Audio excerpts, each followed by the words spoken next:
আসসালামু আলাইকুম রহমতুল্লাহি ওবরকাতুহু। সম্মানিত দর্শক, আজকে যে শিরোনামটি ব্যবহার করেছি, এই শিরোনাম নিয়ে আসলে কোনো ভিডিও করার ইচ্ছা আমার ছিল না। কিন্তু দেখলাম যারা কন্টেন্ট তৈরি করে দেশে এবং দেশের বাইরে, তারা অনেকেই এই বিষয় নিয়ে কথা বলেছেন এবং যে যার মতো করে যে বক্তব্য দিয়েছেন, তাতে আমার কাছে মনে হয়েছে যে আমার অনেক বিষয়ে ভিন্ন মত রয়েছে এবং এই বিষয়গুলো আপনাদের বলা উচিত।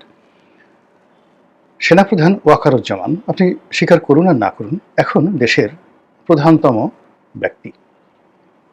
আমরা প্রধান উপদেষ্টা, প্রধান বিচারপতি, রাষ্ট্রপতি যে পদপদবীগুলো অন্য সময়টিতে যেভাবে মূল্যায়ন করি, ঠিক এই সময়টিতে গত ১ বছর ধরে আসলে আমরা সবকিছুর ঊর্ধ্বে ক্যান্টনমেন্ট এবং সবকিছুর ঊর্ধ্বে সেনাবাহিনী এবং সবকিছুর ঊর্ধ্বে সেনাপ্রধান ওয়াকারুজ্জামানকে গুরুত্ব দিচ্ছি। এটা হলো জনমনে। এখন সংবিধানে, প্রোটোকলে, কথাবার্তায় যা কিছুই থাকুক না কেন, এটা বাস্তবতা। এই বাস্তবতার নিরিখে আরেকটি বাস্তবতা। সেটা হলো এখন এই সরকার একটি সাংবিধানিক সরকার হিসেবে নিজেদেরকে পরিচয় দিতে বাধ্য হচ্ছে, কিন্তু তাদের কর্মকাণ্ড, তাদের শপথ, তাদের পরিচয় সবকিছু সংবিধানের সঙ্গে রীতিমতো সাংঘর্ষিক।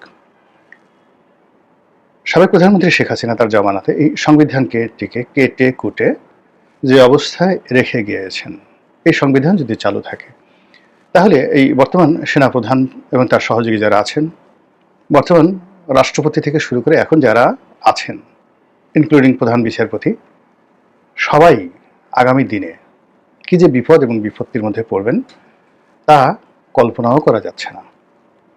এখানে যদি আওয়ামী লীগের পতন ঘটে, এখানে যদি বিএনপি ক্ষমতায় আসে, এখানে যদি জামাত ক্ষমতায় আসে, এনিবডি যারা ক্ষমতায় আসবে, তারা সবাই এই সংবিধানকে কেন্দ্র করে এখন যেভাবে আছে, প্রতিপক্ষকে দমন করার জন্য এবং একটি দৃষ্টান্ত স্থাপন করার জন্য যে রুলস অফ বিজনেস রয়েছে, সেই রুলস অফ বিজনেসে এমন কতগুলো কর্মকাণ্ড করবেন, যার ফলে জুলাই আগস্ট বিপ্লবের প্রতিটি লোক, কেবলমাত্র যারা ক্ষমতায় যাবেন তারা ছাড়া প্রতিটি লোক একেবারে ছাপা ছাপা হয়ে যাবেন এর মাধ্যমে। এতে কোনো সন্দেহ নেই। এখানে আওয়ামী লীগ লাগবে না, বিএনপি আসলেও এই কাজ করবে, জামাত আসলেও এই কাজ করবে, এমনকি যদি এনসিপিও ক্ষমতায় আসে, তারাও একই কাজ করবে। কারণটা হলো, রাষ্ট্র ক্ষমতা এমন একটা জিনিস, প্রশাসন এমন একটা জিনিস, রাষ্ট্রযন্ত্র এমন একটা জিনিস, এখানে আসলে যে যায় লঙ্কায় সেই রাবণ হয়ে যায়। এই সময়টাতে ধরুন একজন যাকে বলা হয় গভর্নর হয়েছেন, এনজিও থেকে এসে একজন লোক গভর্নর হয়েছেন। এখন এই গভর্নরের সঙ্গে অতীতের যারা গভর্নর ছিলেন, আপনি কোনো পার্থক্য খুঁজে পাবেন না। এই সময়টিতে যারা পুলিশের বড় কর্তা হয়েছেন, উপদেষ্টা হয়েছেন, তাদের দেখবেন আচার আচরণ, চালচলনে অতীতের যে সকল কর্তৃত্বপরায়ণ মন্ত্রী ছিলেন, তাদের মধ্যে কোনো পার্থক্য খুঁজে পাবেন না। এখন যাদের হাতে ক্ষমতা, ছাত্রদের মধ্যে অনেকে, তাদের যে আর্ট অ্যাটিটিউড, কথাবার্তা, চালচলন, আপনি ঢাকা শহরে যারা আন্ডারওয়ার্ল্ড নিয়ন্ত্রণ করতেন, সেই ২০০১ থেকে ২০০৬ পর্যন্ত, আবার ২০০৯ থেকে এই ঢাকা শহর যারা নিয়ন্ত্রণ করতেন একেবারে ২০২৫ পর্যন্ত, আপনি তাদের কয়েকজনের নাম, যেমন ধরুন আমাদের এই মতিঝিল, গুলিস্তান এই এলাকাতে ওই যে ক্যাসিনো সম্রাট ছিল, ক্যাসিনো সম্রাট। আচ্ছা, এখন দেখুন তো ক্যাসিনো সম্রাট এবং তার যারা লোকজন রয়েছে তারা কেমন ছিলেন, আর এখন যারা গুলিস্তান, মতিঝিল এই এলাকাতে যারা চাঁদাবাজি করছেন তারা কেমন, জনগণের কাছে জিজ্ঞেস করে দেখেন কোনো পরিবর্তন আসছে কিনা বা আগের চেয়ে খারাপ হয়েছে কিনা। এরপর আরও কারওয়ান বাজারে, মিরপুরে, সায়দাবাদে অতীতে যারা মাস্তানি করতেন, সেই ২০০৬ সনে, ২০০৯ সন থেকে ২০২৫ সন পর্যন্ত দেখেন কোনো পরিবর্তন হয়েছে কিনা। একটিও হয়নি, আগামীতেও হবে না। একটি জাতি যে উন্নত হয়, বারবার আপনি চিন্তা করুন, কেন জেরুজালেম এত গুরুত্বপূর্ণ, কেন বারবার সিরিয়াকে কেন্দ্র করে এত কিছু হয়, রাশিয়া কেন হাজার বছর ইতিহাসে বারবার দুনিয়ার সব যুদ্ধ রাশিয়াকে কেন্দ্র করে হয়। প্রথম মহাযুদ্ধ, দ্বিতীয় মহাযুদ্ধ, এর আগে ক্রিমিয়ার যুদ্ধ, ৪-৫০০ বছর যাবত সে যুদ্ধ চলল। এই ইউক্রেন, এই রাশিয়া, এই মস্কো, বারবার কেন দিল্লি কে নিয়ে এত কিছু হয়, কলকাতাকে নিয়ে কেন হয় না, মাদ্রাস নিয়ে কেন হয় না, আহমেদাবাদকে নিয়ে কেন হয় না, দিল্লি কেন এরকম হয়। আবার এই যে আমাদের ঢাকা, ঘুরে ফিরে কেন ঢাকা, সোনারগাঁ, তারপর এই বিক্রমপুর, এই এলাকাকে কেন্দ্র করে কেন বাংলাদেশের রাজনীতি আবর্তিত হয়। এটার একটা প্রাকৃতিক নিয়ম রয়েছে। তো সেই যে প্রাকৃতিক নিয়ম, সেই প্রাকৃতিক নিয়মের কারণে কি হলো, এখন যা কিছু ঘটছে এই বাংলাদেশে, এগুলোর মধ্যে অনেকগুলো প্রাকৃতিক বিষয়াদি রয়েছে, সুপার ন্যাচারাল বিষয়াদি রয়েছে, যেগুলো হওয়ার কথা নয়। তো যেটা বলছিলাম, সেই সুপার ন্যাচারাল হলো যখনই স্বাভাবিক কোনো কিছুর চাইতে অস্বাভাবিক বিষয়গুলো সামনে চলে আসে, তখনই সেখানে ধরে নিতে হবে যে সূর্য পূর্ব দিকে উঠছে না, সূর্য পশ্চিম দিকে উঠছে। সংবিধান আছে, কিন্তু সংবিধান যেখানে আপনাকে প্রোটেকশন দেবে, এখন সেই সংবিধানকে আপনি ভয় পাচ্ছেন। এভরিবডি, এটা অস্বাভাবিক। সেনাবাহিনীর প্রধান, পুলিশ বাহিনীর প্রধান, নৌবাহিনীর প্রধান, এরা রাষ্ট্রের কর্মকর্তা বা কর্মচারী, পাবলিক সার্ভেন্ট। তারা সবসময় যারা জনগণের নির্বাচিত প্রতিনিধি থাকবেন, তাদের কাছে জবাবদিহি করবেন। জনগণের প্রতিনিধি হিসেবে যারা এক্সিকিউটিভ বডিতে সরকারে থাকবেন, মন্ত্রী থাকবেন, তারা পার্লামেন্টের কাছে জবাবদিহি করবেন। পার্লামেন্ট যা কিছু করুক না কেন, এটা আবার যাকে বলা হয় সংসদে এসে জবাবদিহিতার মধ্যে পড়বে। এরকম একটা চেক অ্যান্ড ব্যালেন্স। এখন সেই চেক অ্যান্ড ব্যালেন্সের পুরো জায়গাটি চলে গেছে সেনাবাহিনীর প্রধানের ইচ্ছা এবং অনিচ্ছার উপর। তিনি কখন কি বললেন, কোথায় গেলেন, কি করলেন, তিনি দেশে আছেন না নেই, থাকবেন কি থাকবেন না, এসব এখন আমাদের দেশের সবচেয়ে গুরুত্বপূর্ণ বিষয়। এটা অস্বাভাবিক একটা লক্ষণ। আমাদের এই বাংলাদেশে একসময় হঠাৎ করে এরকম মইনুদ্দিন সাহেব খুব পাওয়ারফুল হয়ে গেলেন, 11 সময় ব্রিগেডের বাড়ি খুব পাওয়ারফুল হয়ে গেলেন, এরশাদ সাহেব একসময় খুব পাওয়ারফুল হয়ে গেলেন, all on a sudden, justice সাত্তারের সময়টিতে। তো যখন ক্ষমতার যে একটা স্বাভাবিক বলয় রয়েছে, সেই বলয়ের বাইরে গিয়ে ক্ষমতা আরেকটি বলয় খুব শক্তিশালী হয়ে যায়, তাহলে কি হয়? ধরুন 3টি চুম্বক ক্ষেত্র রয়েছে, এক একটি চুম্বক ক্ষেত্রের ভর আছে, সেই ভর স্বাভাবিক যখন থাকে, তখন তারা নিরাপদ দূরত্ব থেকে যে যার মতো করে কাজ করে। পৃথিবীর একটা চুম্বক শক্তি আছে, পৃথিবীর পরে চন্দ্রের একটা চুম্বক শক্তি রয়েছে, আর সূর্যের একটা চুম্বক শক্তি রয়েছে। তিনটি অ্যাঙ্গেল থেকে তাদের নিজেদের ভারসাম্য তারা রক্ষা করছে, নিরাপদ দূরত্বে থাকছে এবং তারা ঘুরছে সেই চুম্বক শক্তির কারণে। কিন্তু হঠাৎ করে একটার চুম্বক শক্তি বেশি হয়ে গেল সূর্যের, সে সঙ্গে সঙ্গে পৃথিবীকে কাছে টেনে নেবে।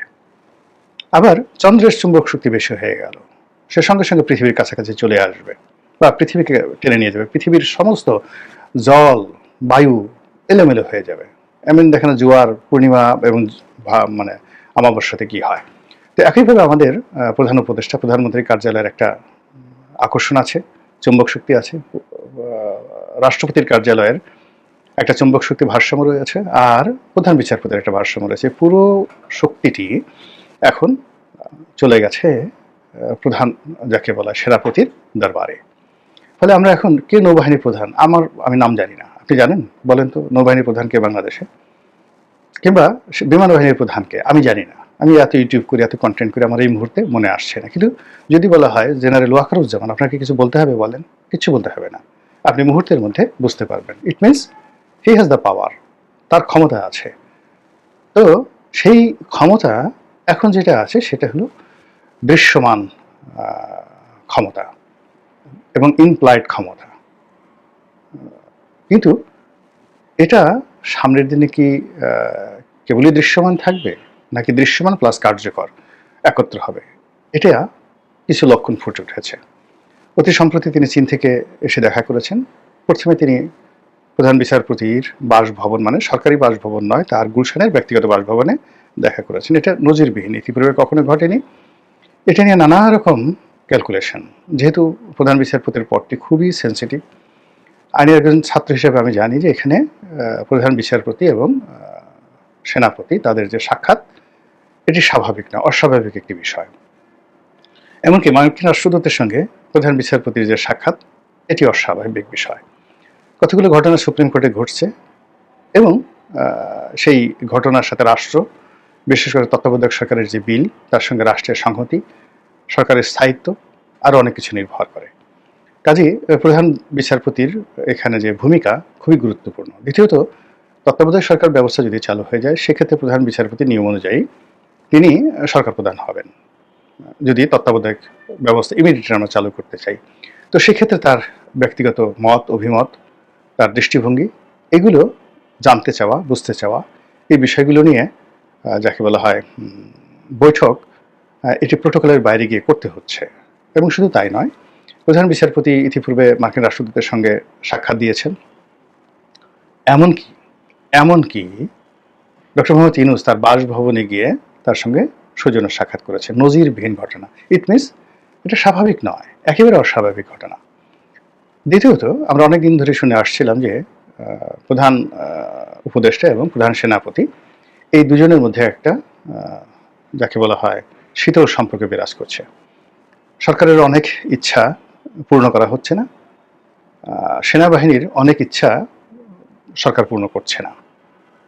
এখানে সেনাবাহিনী ম্যাজিস্ট্রেসি পাওয়া নিয়ে মাঠে আছে, কিন্তু তারা অজানা কারণে সেই ম্যাজিস্ট্রেসি পাওয়ার প্রয়োগ করে পুরো পরিবেশ পরিস্থিতি নিয়ন্ত্রণ করে সরকারের জন্য একটা ইতিবাচক ফল এনে ডক্টর মোহাম্মদ ইউনূসের কর্মকে দীর্ঘায়িত করবে, এটা না করে বরং উল্টো মাঠে ময়দানে যে ঘটনাগুলো ঘটছে, এই সরকারের মানে অন্য যে কোনো ব্যর্থতা এগুলো সমাজের মানুষ কাউন্ট করছে না, কিন্তু আইন শৃঙ্খলার যে অবনতি এটা এখন সরকারের গলার কাটা হয়ে গিয়েছে। এবং এই জন্য সরকার পুলিশকে দায়ী না করে সেনাবাহিনীকে দায়ী করছে। এটা হলো রূঢ় বাস্তবতা। আর সেই বাস্তবতার মধ্যেই কয়েকটি ঘটনা ঘটেছে। এক নম্বর ঘটনা হলো মধ্যে সেনাবাহিনীর একটা ব্যাপক প্রমোশনের একটা বোর্ড বসেছিল এবং সেই প্রমোশন বোর্ডে প্রোটোকল অনুযায়ী প্রধান উপদেষ্টা বা প্রধানমন্ত্রী সেখানে প্রধান ব্যক্তি। আলটিমেটলি এখানের যত প্রমোশনগুলো হবে এই প্রমোশন বোর্ডের সিদ্ধান্ত আলটিমেটলি প্রধানমন্ত্রীকে নিরাপত্তা উপদেষ্টা বা নিরাপত্তা প্রতিরক্ষা মন্ত্রী বা নিরাপত্তা মন্ত্রী হিসেবে ডক্টর মোহাম্মদ ইউনূসী এই প্রমোশনগুলো তিনি অ্যাপ্রুভ করবেন। তো যেটা অনেকে বলার চেষ্টা করছেন যে এই প্রমোশন সংক্রান্ত ফাইল প্রধান উপদেষ্টার দপ্তরে হয়তো আটকে আছে, এটাকে ছাড়িয়ে নেওয়ার জন্য তিনি এসেছিলেন, একেবারে সিক্রেটলি এটা বলা হচ্ছে। আর যেটা ফর্মালি বলা হচ্ছে সরকারের পক্ষ থেকে যে না, তাদের মধ্যে এটা একটা নেহায়েত সৌজন্যমূলক সাক্ষাৎ।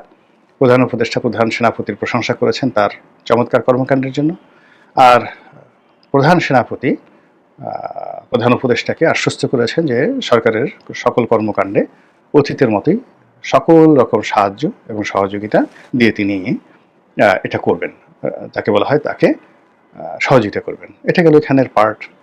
এবং এটা নিয়ে ইংরেজিতে প্রধান উপদেষ্টার কার্যালয় থেকে যে বিবৃতি দেওয়া হয়েছে এই বৈঠক সম্পর্কে, এটা আরও অ্যালার্মিং। সেখানে ইচ্ছাই হোক অনিচ্ছাই হোক বা কূটকৌশলে হোক একটি বক্তব্য দেওয়া হয়েছে, সেটি হলো প্রধান সেনাপতি প্রধান উপদেষ্টাকে আশ্বস্ত করেছেন যে বাজারে যে সকল গুজব রয়েছে, যেমন সেনা শাসন আসবে, ওয়াকারুজ্জামান সাহেব ক্ষমতা নেবে, দেশে জরুরি অবস্থা জারি হবে, এই যে গুজবগুলো যারা রটাচ্ছে দেশে এবং দেশের বাইরে, দেশের ভিতরে কেউ রটাচ্ছে না, বিশেষ করে দেশের বাইরে, ক্যান্টনমেন্টকে রীতিমতো শ্রেণীর শত্রু এবং ওয়াকারুজ্জামানকে জাতীয় শত্রু হিসেবে দেশের বাইরের কিছু ইউটিউবার, কিছু ব্লগার, তারা রাত দিন খেস্তি খাওয়াল করে পুরো স্বাধীনতা সার্বভৌমত্বের বিরুদ্ধে মানুষের মনকে রীতিমতো বিষিয়ে তুলেছে। এবং এই বিষয়টিকে ইন্ডিকেট করে এখানে যে গুজবের কথা বলা হয়েছে, সেই গুজবের ব্যাপারে সেনাপ্রধান বলেছে ডোন্ট ওয়ারি। খুবই যাকে বলে সিগনিফিক্যান্ট এই অর্থ যে বাইরে থেকে যারা গুজব প্রকাশ করছে সেই গুজব কি সরকারকে ভীত সন্ত্রস্ত করে ফেলছে, বা দেশের বাইরে থেকে যারা গুজব রটাচ্ছেন তাদের নির্দেশে কি সরকার চলছে, তাদের হুকুমে কি সরকার চলছে? তারা তো সরাসরি ক্যান্টনমেন্টের বিরুদ্ধে, সেনাবাহিনীর বিরুদ্ধে অবস্থান নিয়েছে। তাহলে সেখানে আসলে কি হচ্ছে? তো এই বিষয়গুলো নিয়ে কিন্তু নানা রকম নেতিবাচক এবং জটিল কথাবার্তা হচ্ছে। এবং সর্বশেষ যেটা হলো, সেনাপ্রধান তিনি জনাব শাহাবুদ্দিন চুপ্পু রাষ্ট্রপতির সঙ্গে দেখা করেছেন। এবং এখানে গত কয়েক মাস ধরে আমরা যেটা জেনেছি যে রাষ্ট্রপতি বলতে গেলে বেকার সময় কাটাচ্ছেন, তার কোনো কর্মকাণ্ড নেই। মধ্যে তিনি চিকিৎসার জন্য দেশের বাইরে যেতে চেয়েছিলেন, তাকে সেটাও যেতে দেওয়া হয়নি। তিনি কার্যত জনবিচ্ছিন্ন হয়ে আছেন। নর্মালি তার কোনো এক্সিকিউটিভ ক্ষমতা না থাকলেও দৈনন্দিন যে কর্মকাণ্ড, তাকে প্রচুর ব্যস্ত সময় কাটাতে হয়। বিভিন্ন রাষ্ট্রদূতরা আসেন, তারপরে সকল বিশ্ববিদ্যালয়গুলোর চ্যান্সেলর তিনি, তাদের অনুষ্ঠানে তিনি যান প্রধান অতিথি হিসেবে, বহু মানুষ তার সঙ্গে দেখা সাক্ষাৎ করেন। তো সেই দিক থেকে এখন পুরো বঙ্গভবন খা খা করছে। প্রোটোকল অনুযায়ী যখন বিদেশে প্রধান উপদেষ্টা যাবেন, এসে প্রথমে তাকে এসে রাষ্ট্রপতির কাছে এই ডিটেলস সফরের ব্যাখ্যা তাকে করতে হবে। এমনকি শেখ হাসিনার জমানাতেও শেখ হাসিনা তার নিয়োগকৃত রাষ্ট্রপতি, সেটা আব্দুল হামিদ হোক বা শাহাবুদ্দিন চুপ্পু হোক, এমনকি একসময় তার সঙ্গে খুব খারাপ সম্পর্ক ছিল, দাকুমরা সম্পর্ক ছিল জাস্টিস শাহাবুদ্দিন, যাকে আদর করে শেখ হাসিনা শ্রদ্ধা করে তিনি রাষ্ট্রপতি বানিয়েছিলেন। তাদের সেই খারাপ সম্পর্কের মধ্যেও শেখ হাসিনা দেশের বাইরে থেকে এসে তিনি রাষ্ট্রপতির কাছে রিপোর্ট করতেন। তো সেই দিক থেকে ডক্টর মোহাম্মদ ইউনূস বিদেশ থেকে এসে রাষ্ট্রপতির সঙ্গে দেখা সাক্ষাৎ তো দূরের কথা, বরং রাষ্ট্রপতি যেখানে যান তিনি সেখানে যান না, সবকিছু থেকে আলাদা। বা রাষ্ট্রপতির যেখানে যাওয়া উচিত সেই জায়গাতে রাষ্ট্রপতি যেন যেতে না পারেন, এরকম সরকারের পক্ষ থেকে নানা প্রতিবন্ধকতা তৈরি করা হয়েছে। তো সেই রাষ্ট্রপতি হঠাৎ করে দেখা গেল যে গত এক সপ্তাহ ধরে বেশ প্রাসঙ্গিক হয়ে পড়েছেন। তিনি নুরুল হক নুরুকে টেলিফোন করেছেন, তাকে সহযোগিতার আশ্বাস দিয়েছেন সকল রকম। এখন যেখানে তিনি নিজে মুভ করতে পারছেন না, তো সেখানে তিনি নুরুল হক নুরুকে কি সহযোগিতা করবেন? তাহলে এই মুহূর্তে নিঃসন্দেহে তার সহযোগিতা করার একটা সুযোগ এসেছে, নচেত তিনি তো এই জিনিসটা করতে পারতেন না। দ্বিতীয়ত, এই দুজন লোকের সাথে বৈঠক করার পর সেনাপ্রধান রাষ্ট্রপতির কাছে গেলেন। কেন গেলেন? তিনি চীন সফরে কি যাকে বলা হয় করে আসলেন, সেটা এসে তার কাছে রিপোর্ট করবেন? এটা তো তার প্রোটোকলের মধ্যে পড়ে না এই সময়ের মধ্যে। তো রাষ্ট্রপতির কাছে এই সময়টাতে তার আশা, এটা নিয়ে দেশের মধ্যে নানা রকম কথাবার্তা হচ্ছে। আর সেই কথাবার্তার আলোকে মানুষ যে আশঙ্কা অনুভব করছে, আরেকটা ১/১১, আরেকটা জরুরি আইন, দেশের যে বিরাজমান পরিস্থিতি এবং বিশেষ করে সেনাপ্রধানের যে কার্যকাল, সব মিলিয়ে যে অনিশ্চয়তা রয়েছে, সেই অনিশ্চয়তার কারণে নির্বাচন বাধাগ্রস্ত হওয়া কিংবা আরও অনেক কিছু, যেগুলো এখন বিএনপির যারা লোকজন রয়েছেন, স্বয়ং তারেক রহমানও বলছেন যে চক্রান্ত শেষ হয়নি, সবাইকে সতর্ক থাকতে হবে, এই কথাগুলো। তো সেই সময়টাতে এই তিনটি সাক্ষাৎকার, VVIP, very very important person, তাদের সঙ্গে সেনাপ্রধানের যে সাক্ষাৎকার, আমার কাছে মনে হচ্ছে না যে এটা বিনা কারণে হয়েছে। সরকারের পক্ষ থেকে বা আইএসপির পক্ষ থেকে যাই বলা হোক না কেন, নিঃসন্দেহে অতি অতি গুরুত্বপূর্ণ, অতি অতি গোপনীয় বিষয়গুলো রয়েছে, যেগুলো সেনাপ্রধান সরাসরি এই ৩ ভিভিআইপির সঙ্গে আলোচনা করে তিনি তার সিদ্ধান্ত জানিয়ে দিয়েছেন। এখন সেই সিদ্ধান্ত অনুযায়ী কি ফলাফল হয়, সেটা আগামী ২ সপ্তাহের মধ্যে হয়তো আমরা দেখতে পাবো। মহান আল্লাহ আমাদের সবাইকে হেদায়েত দান করুন এবং হেফাজত করুন। আসসালামু আলাইকুম ওয়া রাহমাতুল্লাহি ওয়া বারাকাতুহু।